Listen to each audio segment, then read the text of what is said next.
The Paiute people have been coming to Mukuntuweap since the beginning of time. We believe that we're connected to these lands in a powerful way. These lands are now called Zion, and Zion belongs to everyone.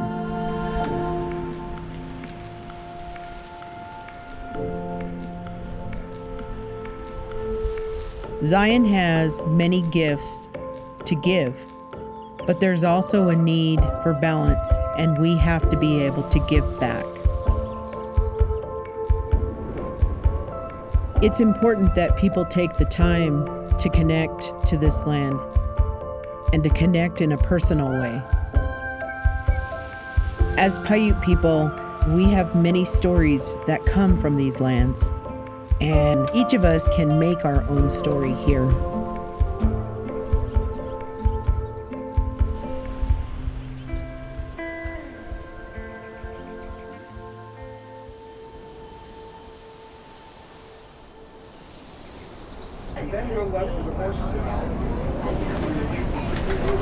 We're gonna work on the site, so she got heater.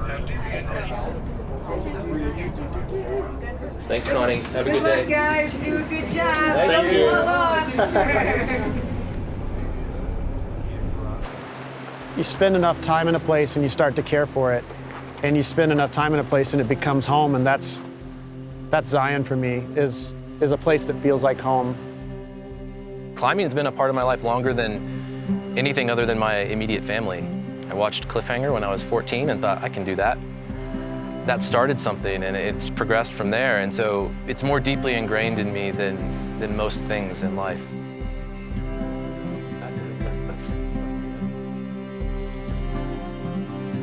Stick right then. I think we all experience places like this in our own way. And like the layers of rock here, there's layers of stories about Zion and layers of things to learn here.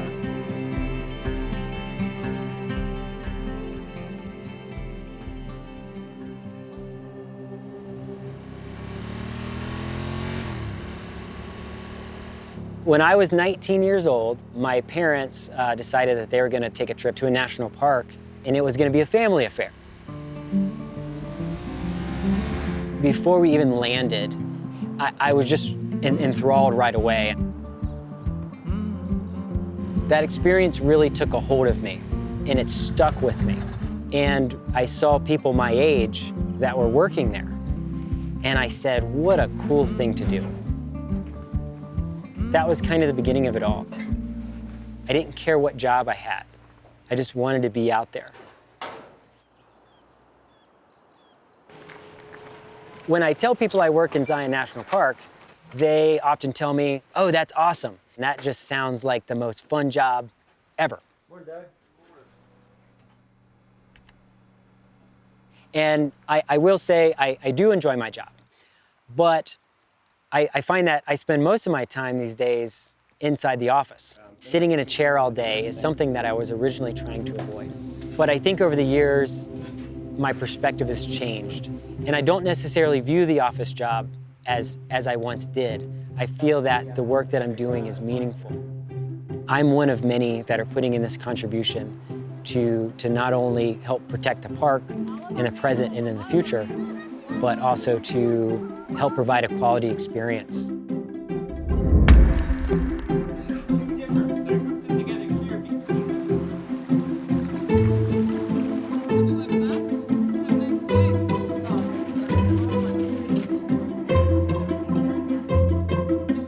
A big part of my job and any wildlife biologist's job is to watch animals, because we won't be able to know anything about them unless we watch and learn. We do have a condor chick in the park. We've had other chicks in the past, but none of them have survived to where they have been able to fly for the first time. This is one of those examples that it gives me pure joy in my job, is to be able to see this progression. And you have to take these really momentous events such as this and really celebrate them. I've seen condors up close. I've gotten to hold them, and they're beautiful birds. People look at the condor and they're like, God, it's ugly. And that breaks my heart when I hear that. I'm like, you have no idea. You watch them for one day, you'll love them.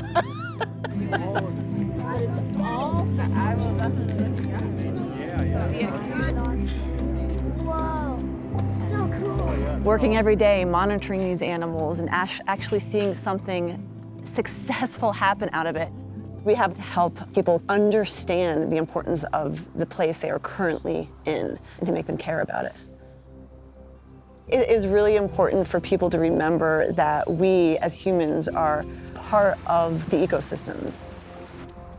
I mean, we promote people to go to the outdoors, to appreciate their parks, to enjoy the parks, but at the same time, when there's too many in one place, they're hurting the parks, damaging the parks.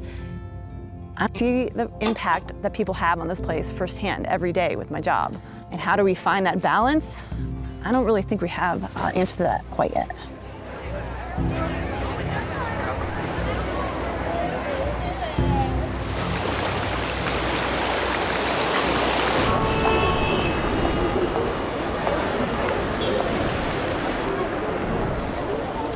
東京はとっても大きな都市ですごくたくさんの人たちが働いています。すごくたくさんの人が住んでいるんだけれども、特に隣の人とつながろうっていうふうには。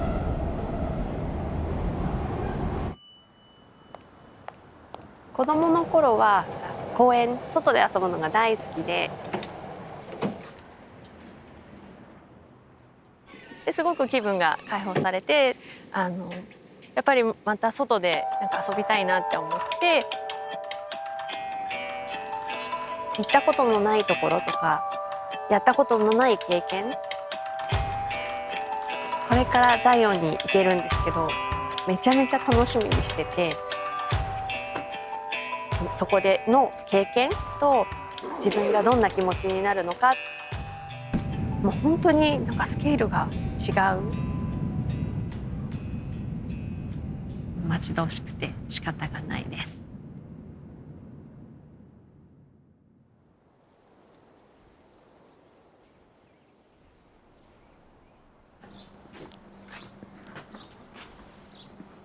The mornings in Zion are one of my favorite things.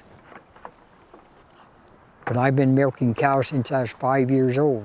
And to be out with the animals, that got me out of bed, and I didn't just get up and go to school. I had to get up early and do my chores.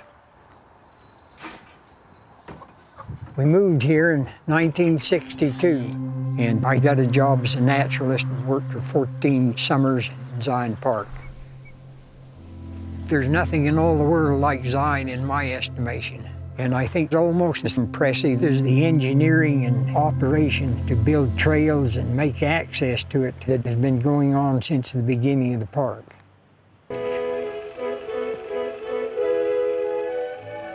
In a series of amazing switchbacks, the Zion-Mount Carmel Highway climbs out of Zion Canyon and goes through Mount Carmel Tunnel, a mile of solid rock. The tunnel was completed on the 4th of July in 1930. It was one of the longest tunnels of its kind in the world at that time. Entering Mount Carmel Tunnel, a magnificent engineering achievement of the National Park Service, cut through the solid rock, lighted by 6 windows, each with a view that literally slows you down. One of the main purposes of the tunnel was to connect highways 89 and 91 so that more people could come and enjoy these places without so much travel. This opened up the park to a lot more people.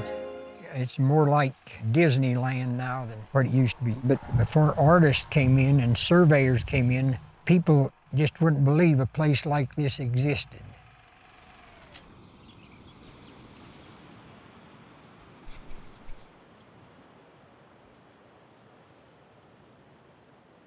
One of the things about Zion that is so special is the color of these cliffs.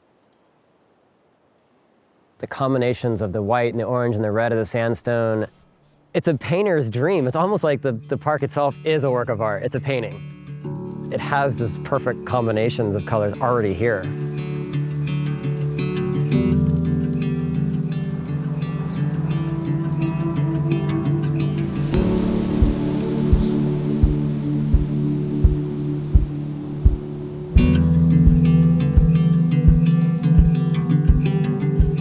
Many of our early national parks owe their existence to the work of artists early on in the days of these early parks' history.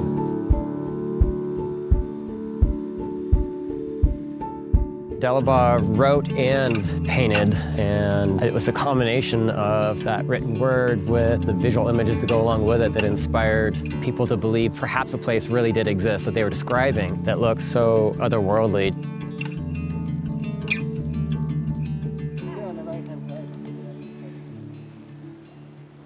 Some people may be discouraged from coming to a park because it may be busy, but our national parks really are everybody's home. This is our backyard for everybody. It's important to think about the whole purpose of our national parks. Purpose is to conserve the scenery, the natural and historic objects, and the wildlife therein, and to provide for enjoyment of the same in such manner and by such means as will leave them unimpaired for the enjoyment of future generations.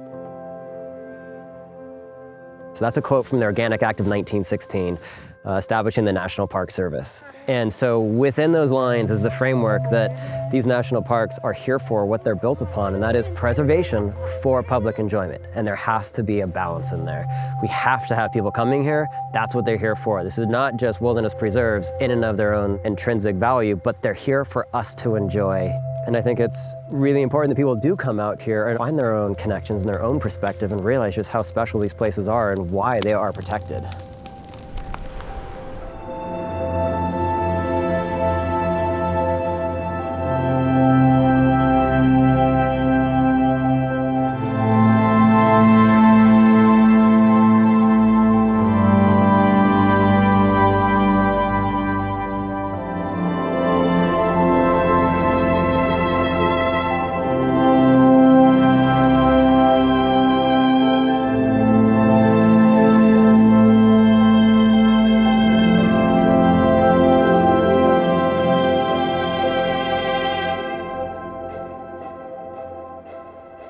All right, man, come on, nice and neat.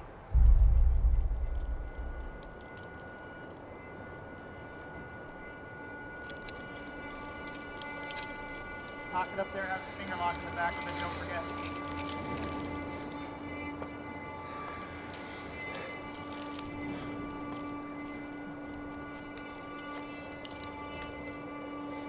A little higher.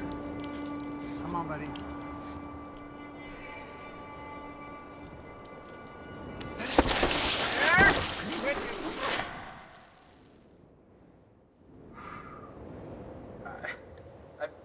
Man, I do not, it just broke off.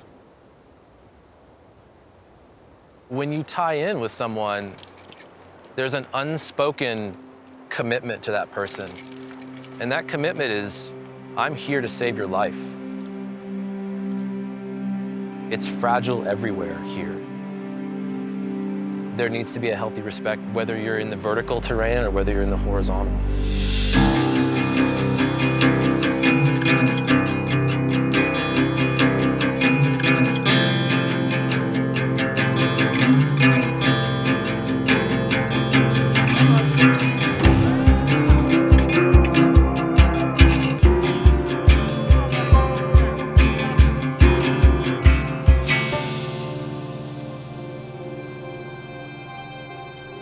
Being a person who wants to return here and continue coming here for the rest of my life, I know that there's a lifetime of things to learn and experience here beyond just being a climber.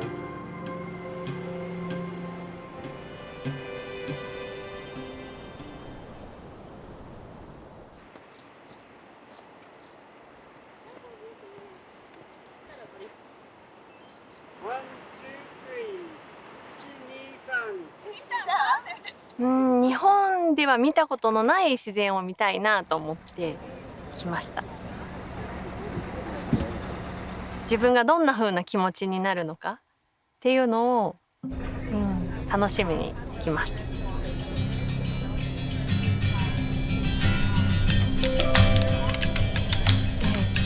広大っていう言葉では収まりきらないぐらいスケールが大きくて、色がすごく綺麗だし、地層がこう描く模様がなんか見たことがないぐらい綺麗。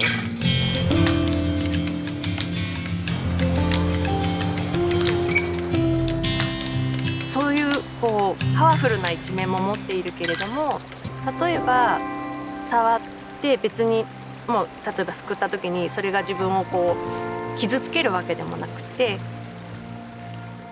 でなんかそういうことを考えると、自分はそういう水みたいな時によって強くもあったり優しくもあったり、誰かを助けてあげられる、そういう存在になりたいなっていうふうに思います。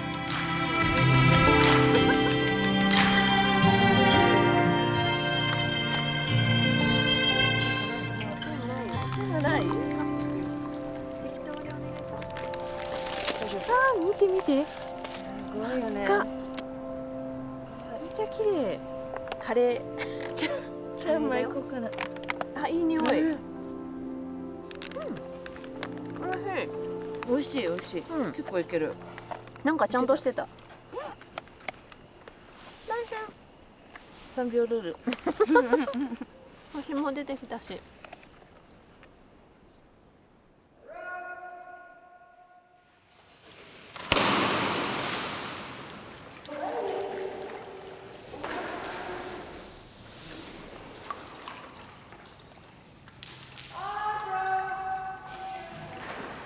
Canyoneering is kind of like going into a history book.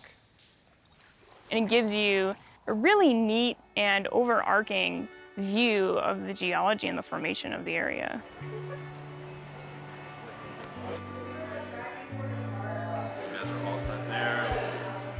Each layer in Zion holds a different secret.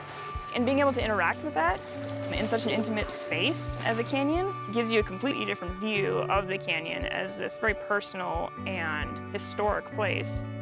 On road. Zion is the most impressive exposure of Navajo sandstone in the world. But water carved these canyons, and that process hasn't stopped. There's a power that moves through these canyons, and flash floods are a deadly reality. And for us, it's about understanding and respecting that process.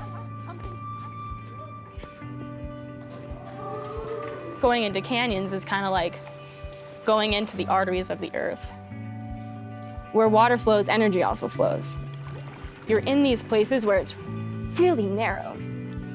It's easy to forget that it radiates until you come into a place where you can touch the wall. You know, you can touch both of the walls. It's cool to be able to travel through that space and travel through that energy while being like the thing that moves through that place, being like water.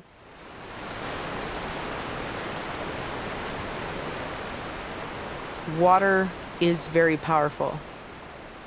Water can take life, but it can also give life.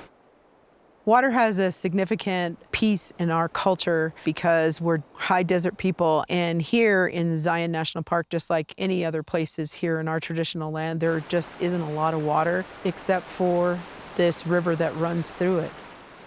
For us, the goodness of water is that it gives life. Everything is connected, everything has life. It just lives differently than we do.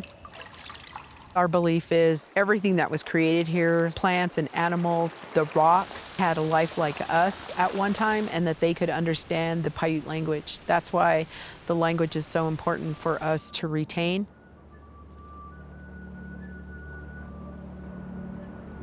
It's a bar, it's a wach. Quid it's to bar of bone,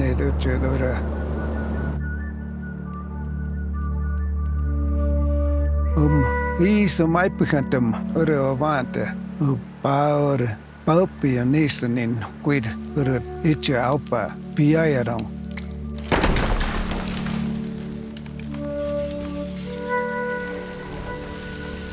There is Paka by Swakar, it's a whipper, Swakar.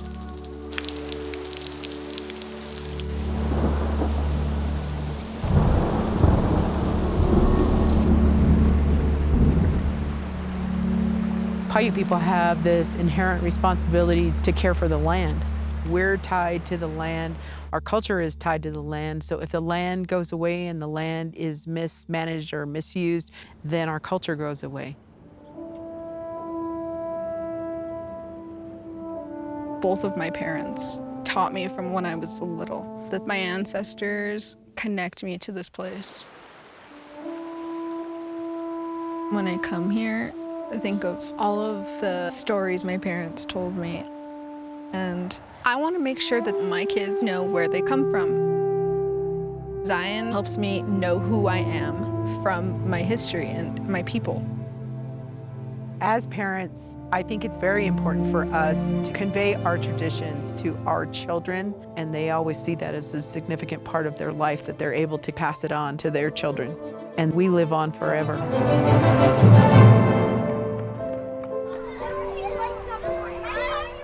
Zion is very special. It's not just the beauty of the walls or the sound of the river, it's something magical, something different, something unlike I feel in other places. With all the people coming in, I think every one of them can find their own story in Zion. This place is so precious, and it's our job to try to make sure that it's protected forever.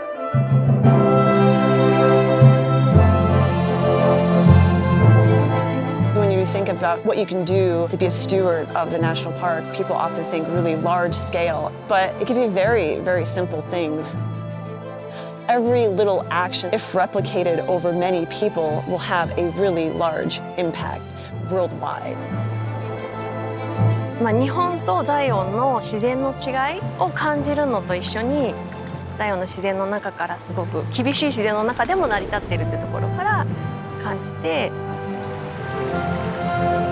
Whether you come to the park every day or whether you visit it once, let it take hold of you. Let it have some say on how you operate in the world. I think that only when we personally connect with a place do we truly gain the power to protect it. That's the whole point, is to protect this place, not just for us here today, but for future generations, forever.